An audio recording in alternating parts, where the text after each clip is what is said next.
En peignoir avec Auvergne Thermale. Chaque semaine, en compagnie de son invité, Stéphane s'intéresse à l'actualité d'une station thermale. En peignoir et sur Logos FM. Bonjour à tous, merci d'être au rendez-vous pour ce nouveau numéro de En peignoir, l'émission qui s'intéresse à l'actualité des stations thermales. On va parler aujourd'hui d'un événement qui concerne, entre autres, plusieurs stations thermales du Puy-de-Dôme et qui est surtout au service d'une noble cause. Double raison donc d'en parler aujourd'hui. Je suis en compagnie de deux invités, Sandrine Gidon, donc, qui est présidente, et Jannick Lémé, qui est membre de l'association Une Vie Meilleure. Bonjour mesdames. Bonjour. Alors, quel est l'objectif de votre association ? Alors, l'association Une Vie Meilleure est une association de loi de 1901 à but non lucratif, créée en début d'année par les proches des patients et les salariés de la clinique d'Essillac. En effet, dans cette clinique, 12 patients en état végétatif chronique qui sont lourdement handicapés et qui nécessitent une aide dans tous les gestes de la vie quotidienne sont accueillis au sein du lac Chauvet. L'unité s'appelle le lac Chauvet. L'action réalisée cette année vise à collecter des fonds pour acheter un véhicule adapté au transport de fauteuils roulants imposants.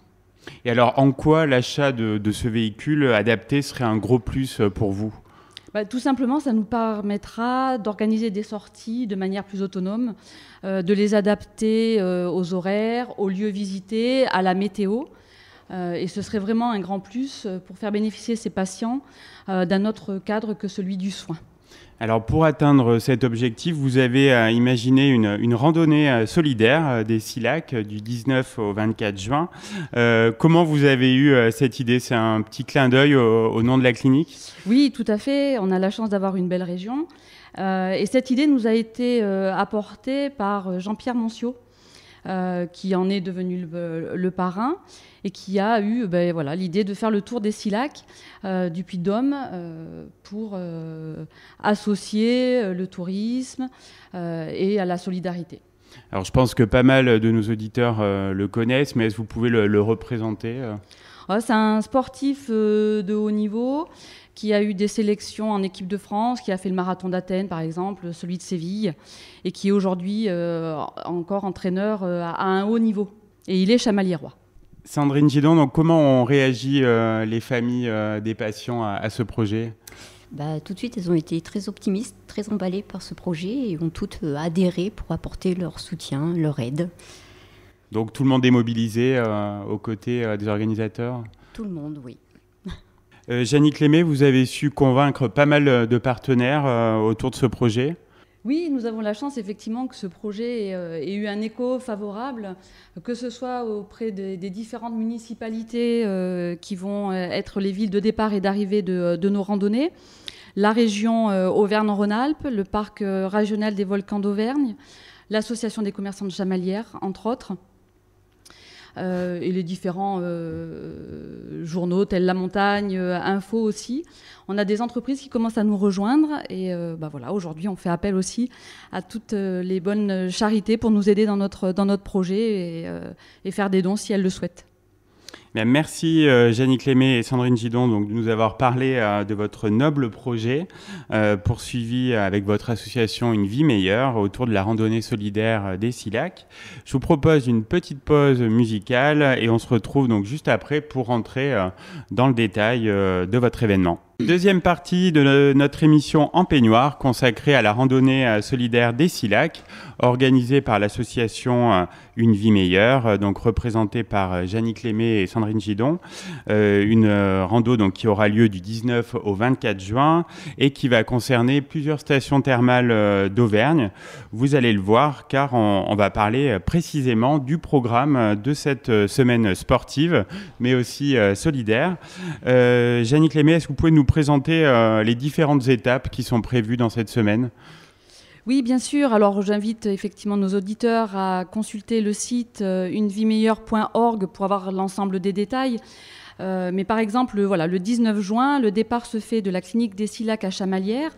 Il y a une première étape qui va faire la clinique Charade. Et dans l'après-midi, un départ qui se fait à 15h de Récollène pour arriver à Orcival. Là, la municipalité nous invite à visiter la basilique ainsi que la chocolaterie autour d'un pot de convivial également. Le mardi 20 juin, c'est Orcival-la-Bourboule. Donc les participants peuvent faire l'ensemble de l'étape ou partir à 15h du restaurant du Guéry pour une arrivée prévue au parc Fenêtre de la Bourboule en fanfare vers 17h, 17h30. Le mercredi 21 juin, ce sera certainement l'étape la plus difficile, mais peut-être la plus jolie aussi. C'est-à-dire qu'on a un départ du Mont d'Or, donc la municipalité nous offre un petit déjeuner à 9h, et on arrive au lac Pavin, donc avec la montée du Sancy. L'étape intermédiaire sera au départ de 15h du lac Chauvet.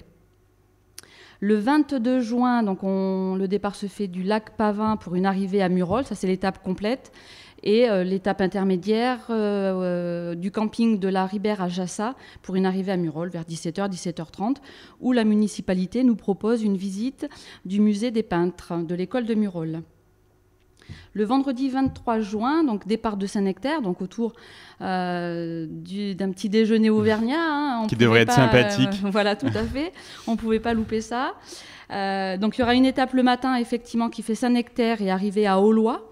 Et l'étape de l'après-midi sera de la Maison de la Monne à Aulois jusqu'à Aida, où là, la mairie nous offre aussi, dans la salle voûte, le pot de l'amitié. Et enfin, la dernière étape, donc départ vers le camping du lac d'Eda aux alentours de 9h.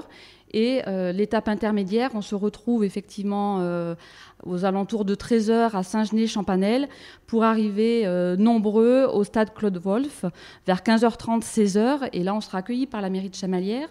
Et on a comme projet, donc j'espère qu'on va y arriver, de pouvoir monter nos 12 patients en état végétatif chronique au stade pour leur faire un tour symbolique de terrain et pour faire voir aux gens, donner un sens et que les personnes participants voient pourquoi on fait ça. Oui, ça sera un grand moment, je pense, dans cette semaine. Tout à fait.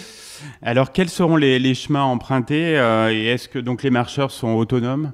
Oui, alors c'est principalement le GR30, je ne rentre pas forcément dans le détail, mais c'est le GR30, donc c'est des chemins balisés.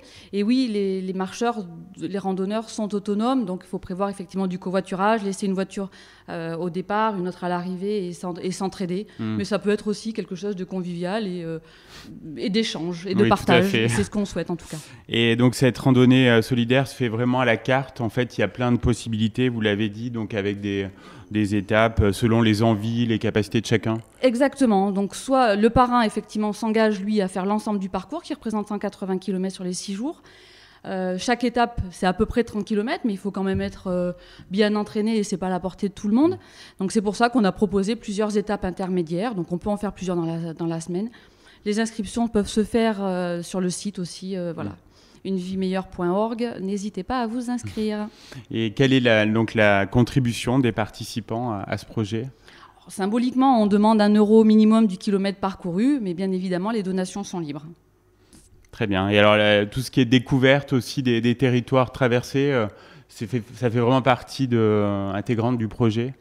Oui, tout à fait. Ce qui nous a effectivement emballé dans ce projet, outre le fait que ce soit un clin d'œil au nom de la clinique, c'est aussi que ça permet d'associer la solidarité, parce qu'on fait ça effectivement dans ce but-là, mais à la découverte de notre belle région, de notre beau département, nos lacs, nos volcans, nos randos, les différents paysages.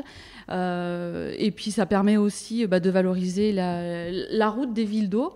D'ailleurs, j'en profite pour remercier vraiment l'association de la route des villes d'eau et Auvergne Thermale qui œuvrent à nos côtés en nous apportant leurs conseils et leur expertise dans l'organisation d'un tel événement. Et sans eux, je crois que ça aurait été vraiment beaucoup plus compliqué. Donc merci vraiment beaucoup. Avec plaisir. J'ai une dernière question rituelle. Jannick, vous la connaissez peut-être si vous suivez l'émission. Quand est-ce que vous êtes retrouvée en peignoir pour la dernière fois ? Alors, j'ai eu la chance, effectivement, samedi dernier, d'aller passer un après-midi bien-être au Grand Terme de la Bourboule, pour préparer effectivement ces semaines qui arrivent et qui se trouvent chargées. Donc, voilà, c'était ma dernière journée en peignoir, quoi. Voilà. Très bon choix et merci encore d'avoir participé donc toutes les deux à ce numéro de En peignoir. On vous souhaite pleine réussite pour votre randonnée solidaire des Silacs du 19 au 24 juin et on espère que le public sera nombreux à accompagner Jean-Pierre Monciot sur les chemins du GR30 et que vous pourrez réaliser votre objectif avec une vie meilleure. À bientôt sur Logos FM. Merci beaucoup et merci à Logos FM pour son soutien.